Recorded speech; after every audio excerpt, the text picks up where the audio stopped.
ह दिल में बसा के ह देखी ना हा दुनिया के ऐनी जियावे ह एक बार मौका दे के देखी ना अपने बना के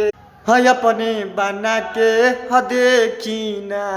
अपना पाता नाने ना नाता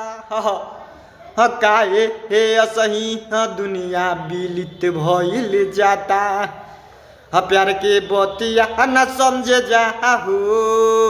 पैसा के मूल में बिक जाले हो प्यार के बतिया सच के बतई एक बार मौका दे के देखई दुनिया से करी ऐलान करी ले तुहरे खातिर पैगामल करी ले। जय हो, जय भारत माता, जय हो।